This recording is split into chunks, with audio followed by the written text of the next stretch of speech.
By now you've heard that Elden Ring's first expansion, Shadow of the Erdtree, is releasing on June 21st, 2024. With the trailer having dropped yesterday, game publications are beginning to share interviews with Miyazaki, Elden Ring's director. Naturally, every Souls and Elden Ring creator have been making videos about these interviews. We're learning a lot through them, and they're great, but there's just one problem with all of these videos. Take a look. Now let's talk about the size and design of the DLC. It was confirmed yesterday that the DLC will come with a $40 price tag and also sit around 60 gigabytes. But here's what... Well, now there seems to be a lot more evidence supporting that idea that the DLC would be absolutely huge. To begin with, on Steam it lists 60 gigabytes of available space as a requirement, which shockingly is the same amount as Elden Ring itself.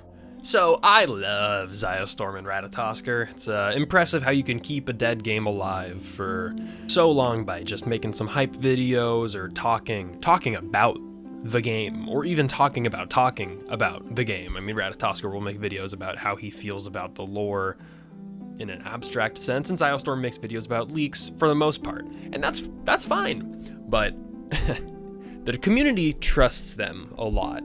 I do too.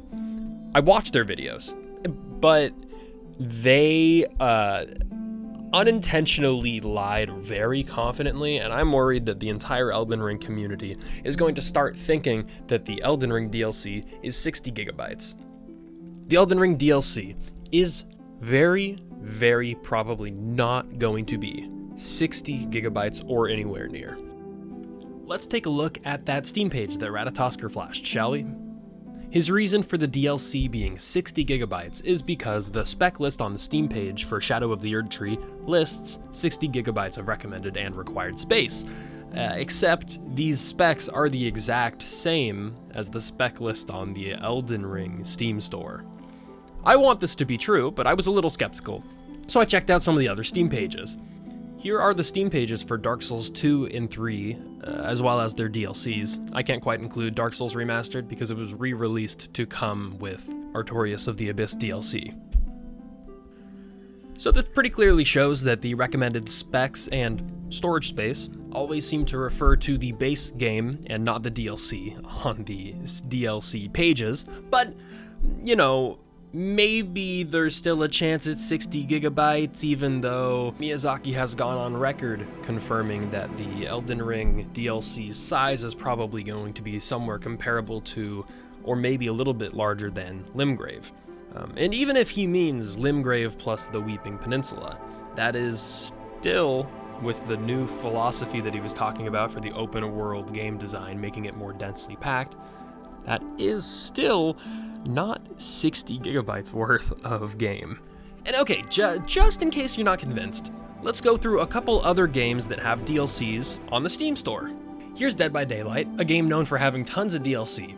Here are the spec requirements for the main game, and this is what the spec requirements look like for every single one of its DLC. I also own almost all of the DLCs, schmuck alert, but this game takes up 38 gigabytes on my disc. Here's the Arc Steam page, and here are its requirements. Here are its DLC's requirements. You'll find that this pattern repeats across Steam too. From what we can put together, there's a couple things. First, publishers have a copy-paste standard for all of the DLCs that they release for their game. Second, that copy-pasted information is generally quite inaccurate. In most cases, these games and their DLCs are not using the amount of space that is listed on the spec requirements for either the base game or the DLC. In most cases, the storage requirement is comically overblown. So now that we can be confident the Shadow of the Erdtree probably isn't packing 60 gigabytes of content within the size of Limgrave, which is like maybe a fifth of the game, let's get into some educated speculation. The DLC is said to have over 10 bosses, which means somewhere between 10 and 20. We'll get 3 or so legacy dungeons, a lot of new weapons and weapon types. Based on the increased density of content within the playable area that we're getting, it's probably safe to assume that we're getting anywhere from 12 to 25 gigabytes of content. That's a pretty large range, but keep in mind that storage space and compression isn't always simple for DLCs. It's very often the case with FromSoft DLC that they will make content that's already in the main files playable, or that they will reuse assets for the DLC. I'm very, very excited for June 21st when Shadow of the Erdtree releases, but let's try to temper our expectations with how large this DLC will be. I want it to be 60 gigabytes, but just looking at the facts, it is not going to be that. And it will be big. It did take them 2 years to make, but it's probably not going to double the content of the original game. Now, if I somehow end up being wrong come June, I will upload a video of me printing out and eating a picture of the loathsome dung eater.